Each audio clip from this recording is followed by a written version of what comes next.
I'm with beautiful girl and Raida dekat Perfume Paradise event. So this is my outfit for today. Since ramai request tutorial, InsyaAllah I akan buat. Bila dah sampai, terus je kena bawa semua perfume. Wangian dia handcraft and memang unik. Jenis yang you takkan jumpa dekat mana-mana lagi tau. So kami try satu-satu, tengok mana yang berkenan dengan hati, dengan hidung I. Memang tak boleh nak pilih ya. Honestly, semua keep racun each other sepanjang event ni.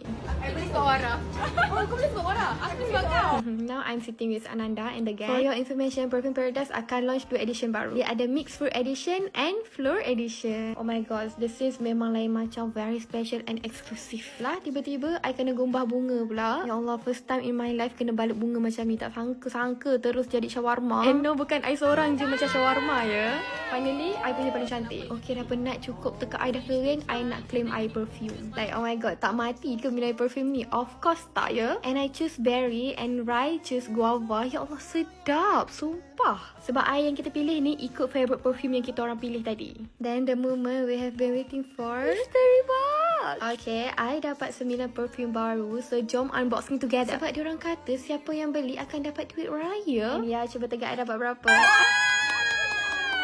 Yes, I dengan Nanda dapat 10, Raida dapat 20 and ada juga yang dapat 100. But yang paling penting, my favourite scents are Orchid Seal and Mixed Berry. Dua ni bau favourite I. Korang jangan lupa join vlog launching diorang pada 13 Februari 9 malam.